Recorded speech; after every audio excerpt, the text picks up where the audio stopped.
Hola, Hola, abogada, ¿cómo está? hola, Bienvenida. ¿cómo estás? Muchas Muy gracias. bien. Gracias por aceptar nuestra invitación.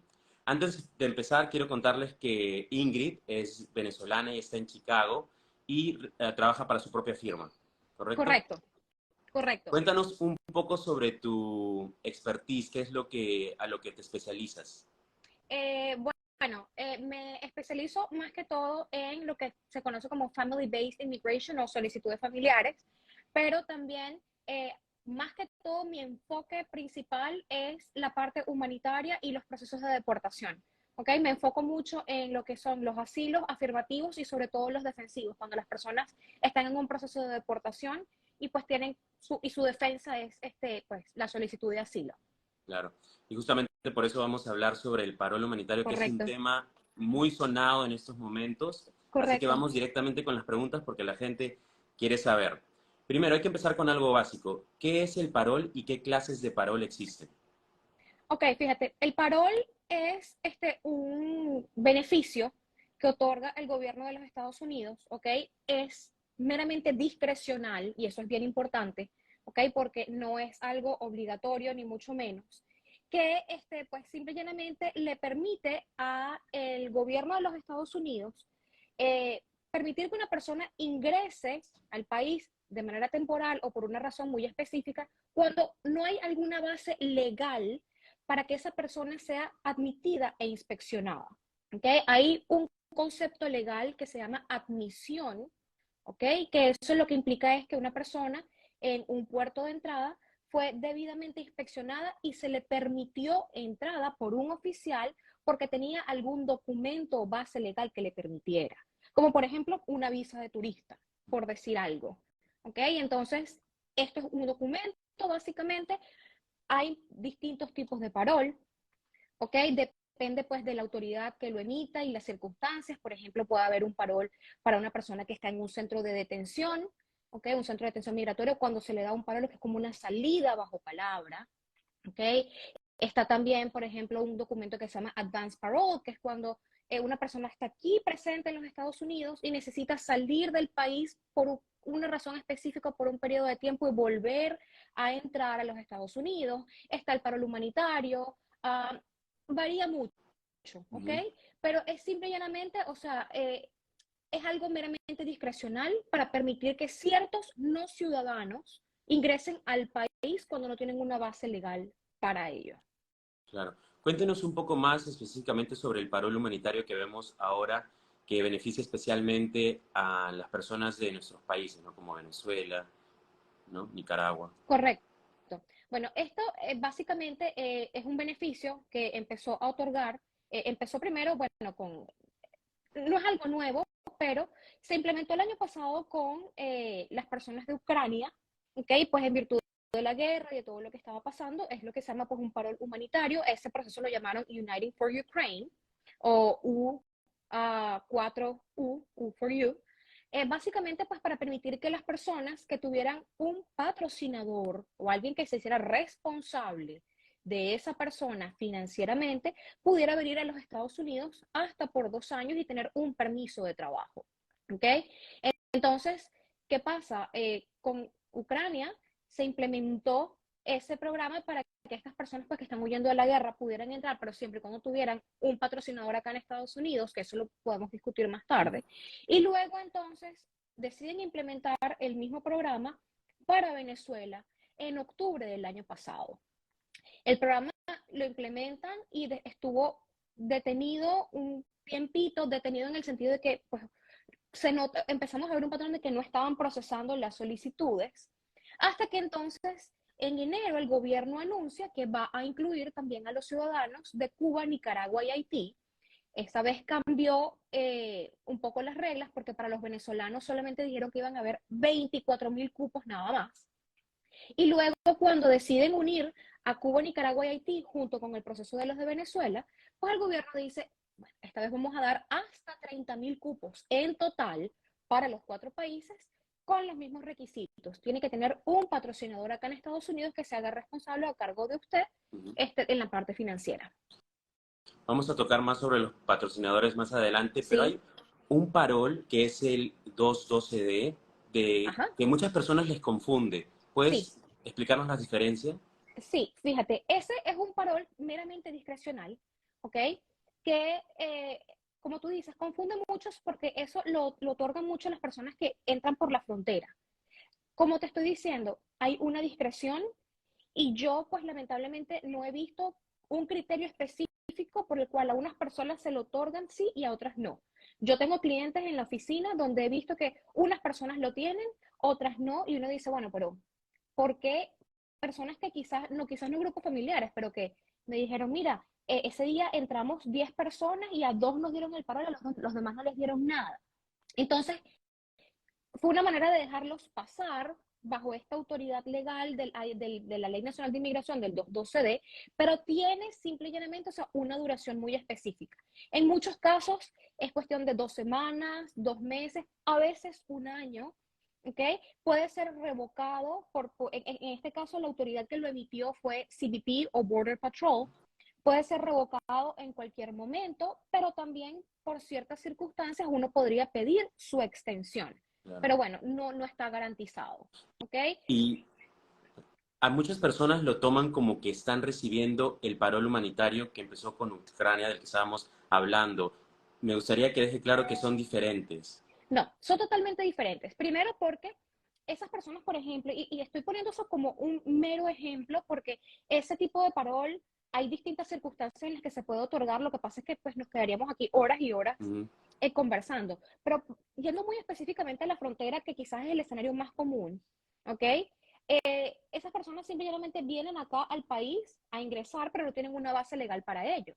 A diferencia, ¿ok?, del parol humanitario, que la persona tiene que tener un patrocinador, tuvo que haber habido un proceso inicial con USCIS, donde un patrocinador enviaba una planilla, la I-134A, demostrando que tenía los medios suficientes para poder hacerse cargo de esta persona, y una vez que USCIS confirme que este patrocinador cumple con los requisitos legales correspondientes, entonces confirma que sí es elegible para patrocinar a la persona, y luego pasamos a una segunda fase que ya es con CBP o Border Patrol, que la persona tiene pues que subir que si su foto en una aplicación de CBP One que tienen que bajar en su celular, tienen que subir copia del pasaporte, y allí CBP entonces decide si emite un documento que se llama autorización de viaje.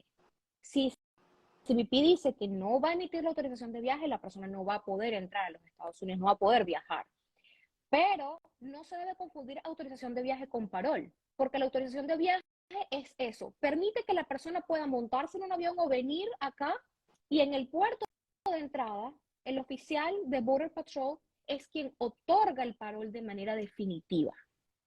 Entonces, es un proceso muy distinto que tiene varias etapas, a diferencia del 212D, por ejemplo, y solamente pongo el ejemplo de la frontera, donde a veces el oficial dice, ok, te dejo pasar, parol 2 semanas, pero después vienen otras consecuencias legales totalmente diferentes. Claro. Hay una duda que muchos preguntan, es por qué algunos países sí y otros no, y cuáles son los criterios que toma el gobierno para tomar esa decisión. Mira, esa pregunta también me la han hecho. Ujú. eh, Incluso me atrevo a decir, pues tengo bastantes clientes de Colombia que me han hecho esa pregunta y me dicen, oye, ¿por qué? ¿Y por qué nosotros no? Lamentablemente no hay un criterio, algo en el estatuto, ¿ok? En la base legal que diga, bueno, estos son los criterios para que el país le den parol humanitario. No lo hay. Es meramente discrecional. En el caso de Venezuela, Cuba, Nicaragua y Haití, estábamos enfrentando una crisis en la frontera por el número de personas que venían acá a Estados Unidos a tratar de solicitar asilo, huyendo de sus países de origen, pues por la crisis, por toda la situación, por las pandillas, la situación política, las dictaduras. Pues vimos una ola muy grande de personas ingresando a Estados Unidos que pues son puestas en un proceso de deportación expedito por la manera en la que están ingresando. Las cortes de inmigración no se dan abasto. Hay más de 2 millones de casos pendientes en las cortes de inmigración a nivel nacional y aproximadamente solamente unos 600 jueces. Realmente no nos damos abasto. Las fechas para las cortes de inmigración cada vez las siguen postergando más, y las personas pueden esperar 5, 6, 7, 8, 10 años para poder defenderse en un juicio. Entonces el gobierno pues decide a la comunidad venezolana darle este beneficio y luego pues se le otorga a estas otras nacionalidades que fueron los números de personas que más se vieron en las estadísticas que ingresaron a Estados Unidos pues en los últimos meses, en los últimos años. Pero lamentablemente no hay un criterio. Desafortunadamente pues es algo meramente de discreción y subjetivo. Claro. ¿Y qué requisitos tiene que cumplir una persona para ser beneficiario o beneficiaria?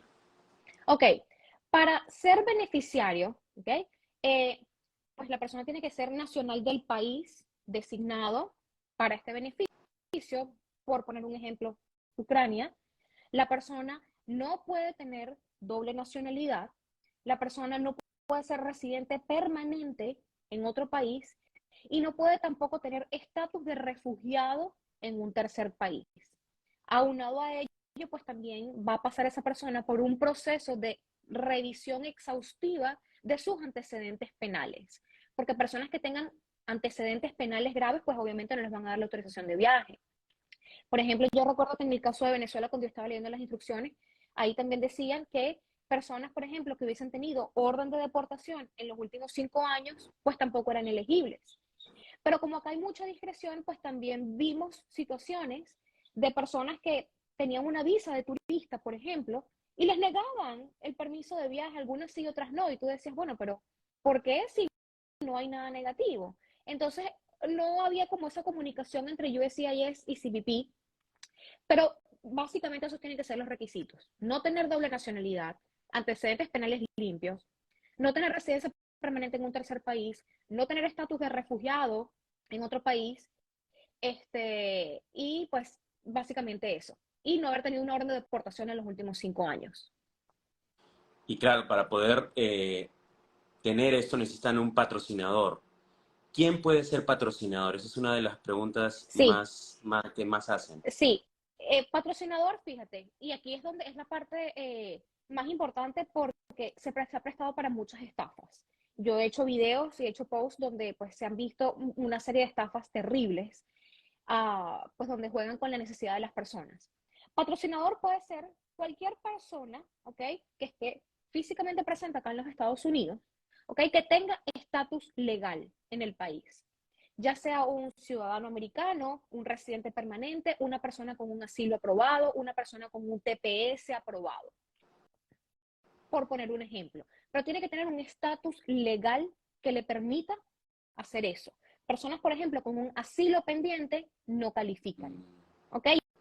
Y esa es una Esta era una pregunta que pregunta. muchísimos hacen. Esas son preguntas que muchísimos hacen y dicen, mira, yo estoy esperando mi entrevista de asilo, yo introduje mi asilo antes de que se me vencieran los 6 meses de la I-94, yo puedo. No. Pero yo tengo permiso de trabajo. No. Personas con estatus legal definido pueden hacerlo. Tienen, por supuesto, que demostrar que tienen los recursos económicos para mantener a la persona. Nosotros los abogados nos guiamos por lo que es las tasas o las tablas del índice de pobreza federal, que es lo que uno pues, utiliza para las I-864 cuando una persona va a patrocinar a un inmigrante con una visa de inmigrante. Entonces uno empieza pues a revisar, bueno, tienes un estatus legal, eh, tienes hijos, tienes dependientes, has hecho esta solicitud por otras personas, déjame ver tu declaración de impuestos, cuánto ganas al año, tienes bienes, propiedades, quizás inversiones en la bolsa. No tienes que ser millonario, ni mucho menos, Ujú. pero sí por lo menos demostrar que estás por encima del índice de pobreza federal. ¿Hay una cifra exacta de cuánto tienen que ganar un patrocinador? No hay una cifra exacta, pero nosotros para justamente poder guiarnos por algo utilizamos la tabla del índice de pobreza federal que tiene USCIS publicado, que son las tasas que uno utiliza cuando una persona va a patrocinar a alguien, por ejemplo, en una visa de inmigrante, por ejemplo, que un cónyuge va a pedir a su esposo o esposa.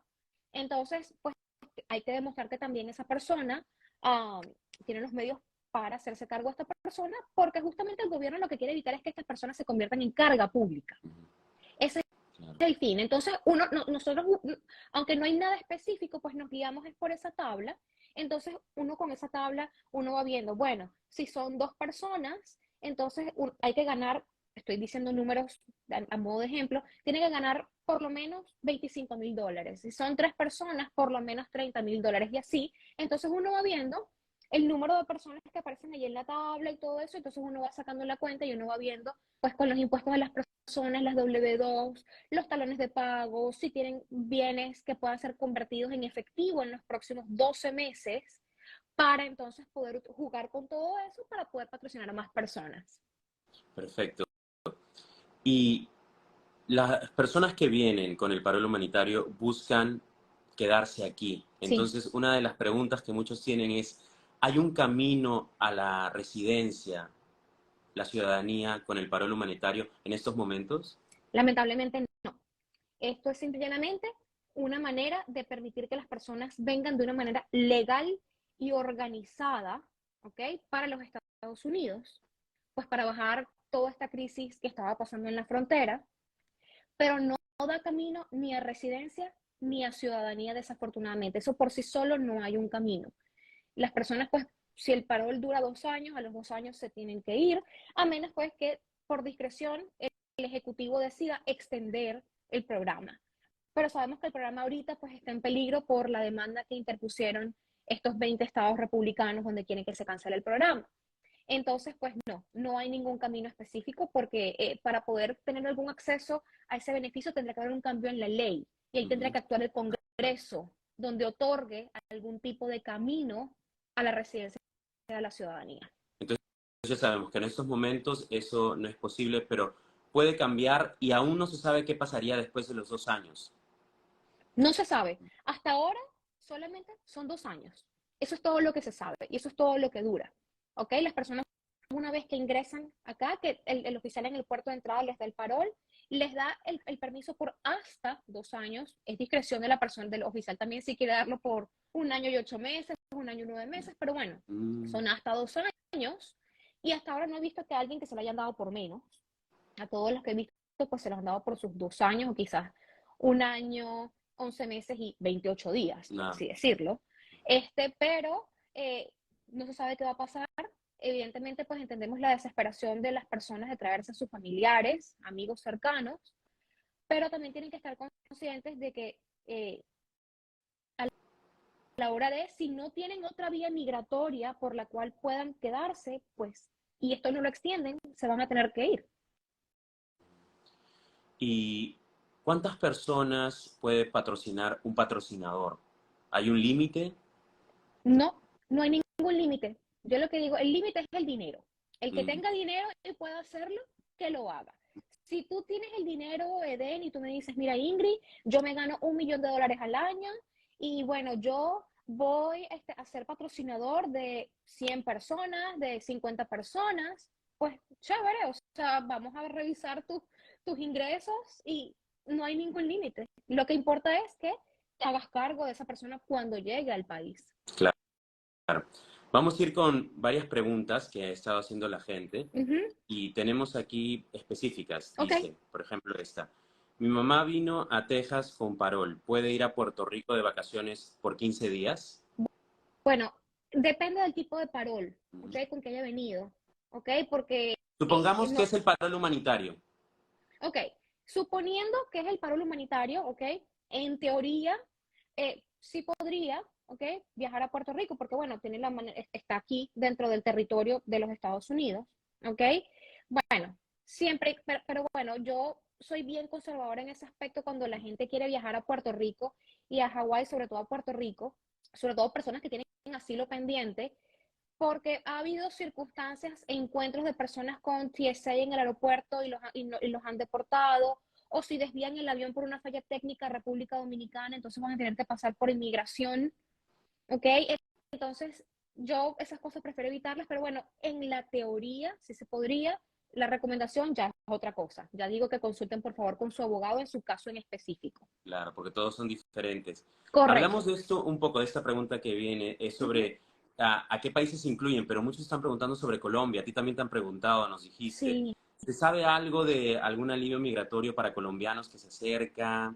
la ¿Algo? verdad es que no he visto nada. Sí me encantaría de verdad que hubiese algo porque he visto cómo la población colombiana ha ido creciendo últimamente. O sea, me llegan semanalmente muchas personas para hacer una consulta por sus casos, porque quieren ver si pueden calificar para un asilo, porque se vinieron por la frontera, porque... Y la verdad es que ojalá hubiese un camino, pero honestamente no lo veo, y no veo, no he visto nada en las noticias, ni ningún movimiento donde digan, bueno, vamos a ver si a los colombianos pues los podemos ayudar. Que ojalá sí lo hicieran, porque es una población que ha crecido mucho. Aquí hay otra pregunta. Dicen, si a un patrocinador no le aprueban la solicitud y ¿Mm? uno busca otro patrocinador, ¿la pueden volver a rechazar? No necesariamente, ¿ok? Si al primer patrocinador lo rechazaron, es muy probable que era porque no cumplía con los requisitos mínimos de elegibilidad para ser un patrocinador. Quizás porque no demostró que ganaba lo suficiente, quizás porque no tenía el estatus migratorio definido, ¿ok? Entonces, pues sí, se puede buscar otro patrocinador y no pasa nada. Lo que importa es que haya alguien que cumpla con los requisitos para ese beneficiario. Pero, o incluso, o sea, si la persona considera que fue un error de inmigración, pues siempre está la opción de volver a aplicar, pero pues es probable que lo vuelvan a negar. Mm, Aquí hay otra. Sobre la famosa entrevista del miedo creíble. Ok, Dicen que si uno es aprobado después de la entrevista, ¿se puede solicitar el permiso de trabajo? mira, no, ya eso no es tan así. La entrevista de miedo creíble, ¿ok? Es básicamente una entrevista, como su mismo nombre lo dice, que hace un oficial de asilo en un puerto de entrada, ¿ok? Para una persona que dice que tiene miedo, que expresa miedo o temor de regresar a su país de origen. Esa entrevista se hace, ese oficial de asilo la hace para poder determinar si el miedo de esa persona, ¿ok? Le podría permitir tener un caso de asilo viable que presentar ante inmigración o ante la Corte de Inmigración, ¿ok? Entonces, no, eso no otorga un permiso de trabajo como tal. Hay que tener algún tipo de beneficio migratorio pendiente para poder solicitar un permiso de trabajo. Pero la entrevista de miedo creíble como tal, no. El que le aprueba la entrevista de miedo creíble, lo que le permite es solicitar su asilo. ¿Pero por qué? Porque hay personas que no aprueban la entrevista de miedo creíble, el oficial de asilo considera que no hay base para un asilo y pues No la tienen que hay. ser deportados. No la hay. Aquí hay otra pregunta interesante que hace Matthews Jave. Uh -huh. Dice, ¿en la familia se puede unir varios ingresos para solicitar a través del parol? O sea, varias personas unirse para pedir a alguien.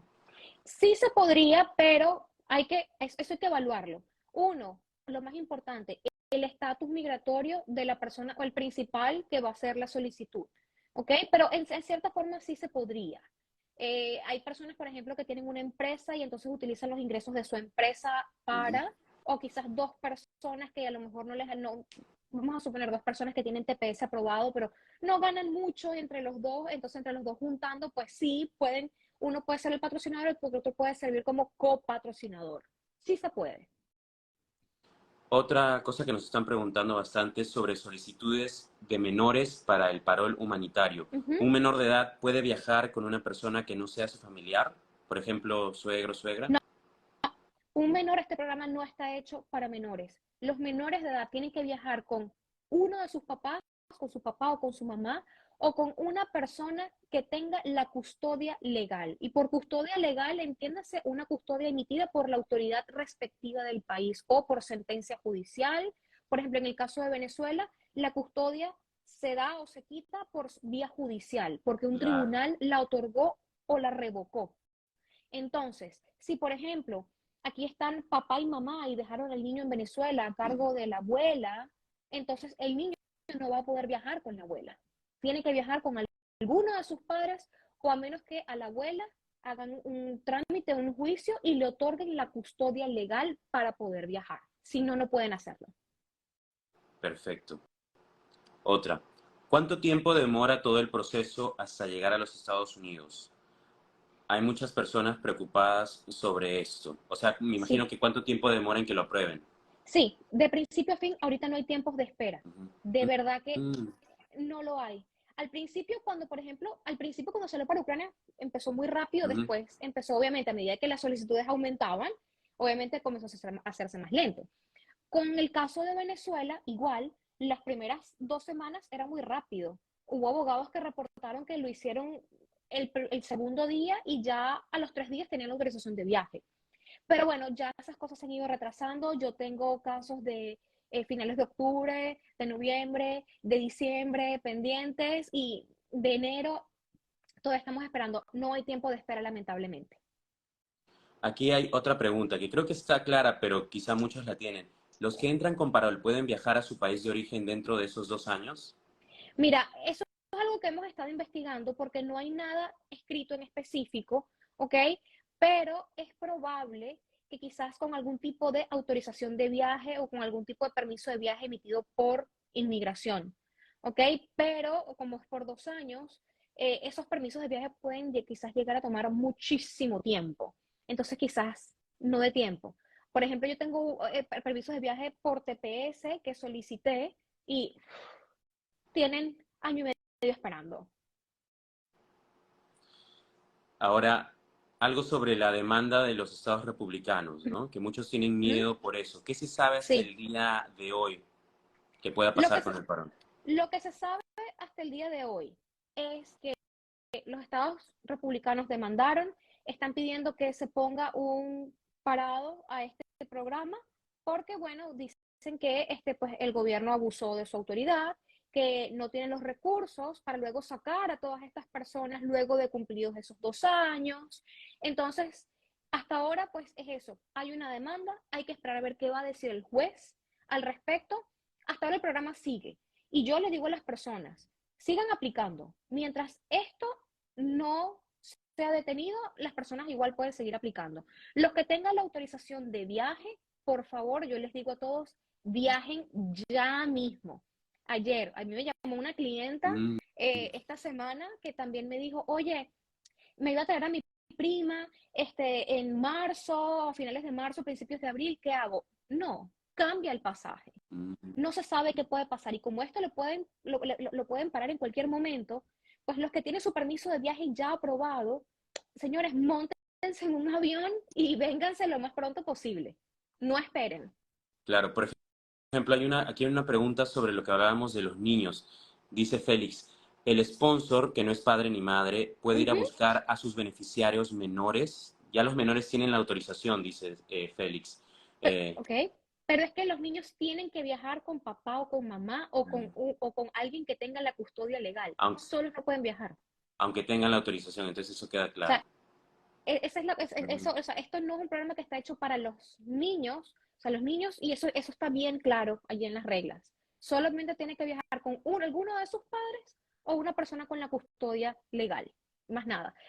Yo sé que hay países que a veces a las personas le dan puede haber un permiso en notaría, donde dice, oh, le doy permiso para que viaje con esta persona, pero eso no sirve, tiene que tener la custodia. ¿Es la aprobación de la I-134, el parol, un derecho? Ok, Otra pregunta.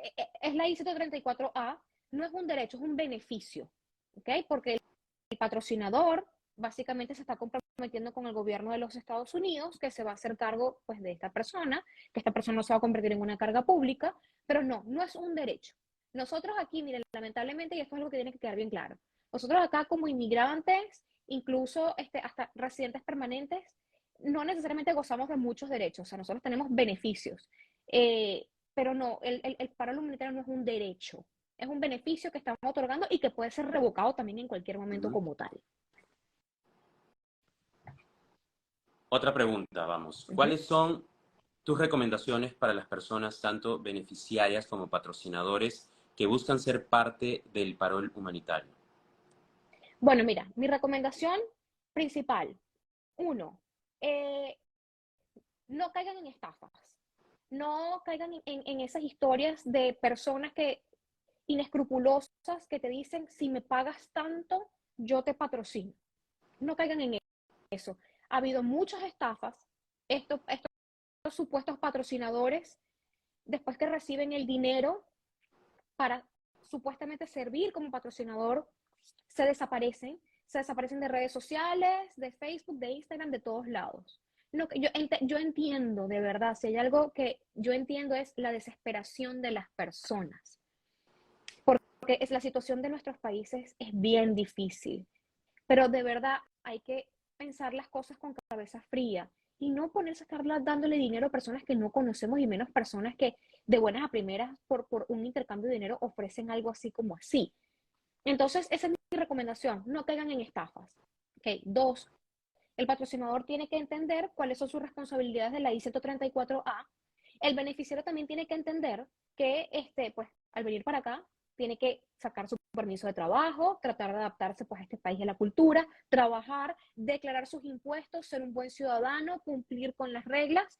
Y si no hay un camino migratorio para que esa persona se pueda quedar y el programa pues lo culminan en los 2 años, pues la persona va a tener que irse. Pero tiene que entender cuál es su realidad, porque muchas personas también me dicen, ajá, pero después de los 2 años, ¿qué va a pasar? No se sabe. Hasta ahora eso termina. Entonces, viene la siguiente pregunta. Entonces, ¿vale la pena? Eso solamente lo sabe usted. Usted solamente sabe cuáles son sus necesidades. Usted solamente sabe cuál es su desesperación, cuáles son sus planes. Hay personas que tienen carreras exitosas en sus países de origen y dicen, bueno, ¿para qué yo voy a poner en pausa mi carrera por 2 años? Sí, pues aquí voy creciendo.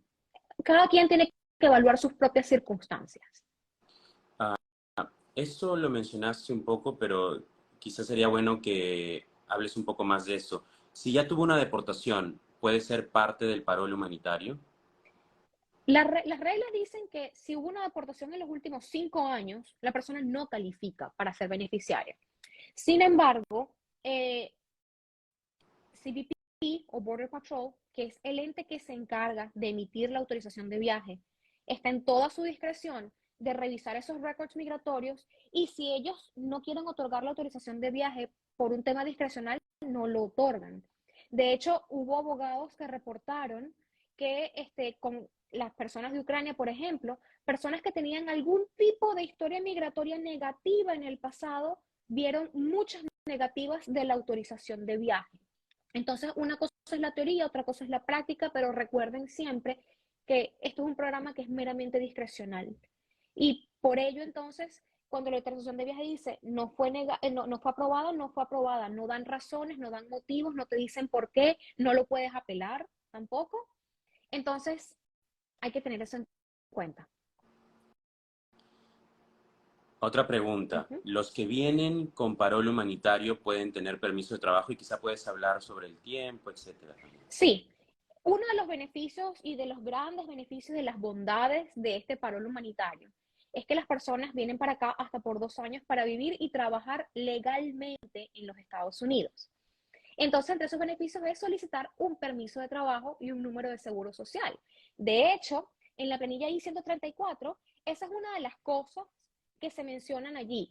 ¿Qué planes tiene usted con esta persona una vez que la persona llegue, para su alojamiento, dónde va a vivir, para su permiso de trabajo? Entonces, bueno, el patrocinador se compromete pues a ayudar a la persona, al beneficiario, a sacar su permiso de trabajo. Y eso es una de las grandes bondades. Pues la persona puede aplicar en línea al permiso de trabajo. He visto las aprobaciones bastante rápidas, quizás de unas 6 semanas, 6 semanas a 2 meses, más o menos. Y nada, la persona pues puede comenzar a trabajar legalmente, sin ningún tipo de restricción. ¿Hay algo que tú creas que es importante mencionar, que la gente debe saber sobre el parol humanitario que de repente no hemos tocado? No, mira, creo que básicamente hemos tocado todo y lo que siempre voy a reiterar, no caigan en estafas ni en personas que colocan cosas en las redes sociales diciendo, sí, yo te patrocino, pero entonces te quieren venir a cobrar sumas exorbitantes de dinero. No caigan en eso, por favor, porque eso sí puede tener implicaciones negativas en el futuro para usted, sobre todo lo económico.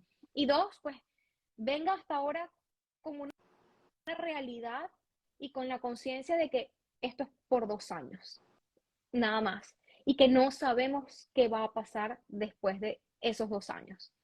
Entonces, los que lo van a hacer, qué bueno, es una buena manera quizás de comenzar, pero tengan en cuenta que tienen una limitante también. Esa última pregunta para que puedas explicar un poco más. ¿Cuáles son las responsabilidades que debe tener el patrocinador? Ok, Para que sepan. Ok, el patrocinador, eso es básicamente como una responsabilidad o una especie de contrato con el gobierno de los Estados Unidos donde dice, bueno, sí, yo me comprometo a hacerme responsable económicamente, financieramente de esta persona cuando llegue, para que esta persona no se convierta en una carga pública. ¿Por qué? Porque fíjate lo que vimos, por ejemplo, con todas estas personas que estaban viniéndose por frontera. Los refugios estaban abarrotados. La gente las mandan en autobuses a distintos sitios porque los refugios no se dan abasto para tantas personas. Entonces, este patrocinador tiene que garantizarle al gobierno de que le va a dar alojamiento, techo, comida, transporte, que lo va a buscar en el aeropuerto y lo va a llegar al sitio donde la persona va a vivir o donde se va a alojar temporalmente, que lo va a ayudar a tramitar su permiso de trabajo, su número de seguro social, que lo va a ayudar, por ejemplo, a inscribirse en un curso de inglés, a conseguir un trabajo, a que se inserte en la sociedad. Ya una vez que la persona tenga su permiso de trabajo, pues bueno, sí, la persona ya va a tener libertad de tener su trabajo, pagarse su apartamento, su arriendo y hacer sus cosas. Pero en un principio, este patrocinador tiene que saber que tiene que hacerse cargo de la persona hasta que ya esta persona pues pueda despegar, que en teoría debería despegar rápido porque los permisos de trabajo los están aprobando rápido. Qué bueno, bueno, espero que esta información haya ayudado a muchos. Vamos a dejar todo este video en nuestra página de Instagram. Muchas gracias por aceptar la invitación y dinos dónde la gente te puede contactar porque muchos quieren saber. Gracias, Eden, gracias a ustedes de verdad por la invitación. Me pueden contactar aquí, este es mi Instagram, doctora o dra.ingrid Cova. Yo me encuentro ubicada en Chicago, Illinois. Nuestras oficinas están en el área de Lincoln Park, al norte de Chicago. Y en mi página biográfica, pues está también el correo electrónico de la firma donde pueden pues llegar a hacer sus preguntas para alguna consulta y los números de teléfono. Muchas gracias, Ingrid, por responder las preguntas y espero que le haya ayudado a mucha gente. ¿Sí? Nosotros también. Muchísimas gracias. Gracias, nos vemos en otra oportunidad. Igual, hasta Adiós. luego. Chao, chao, chao.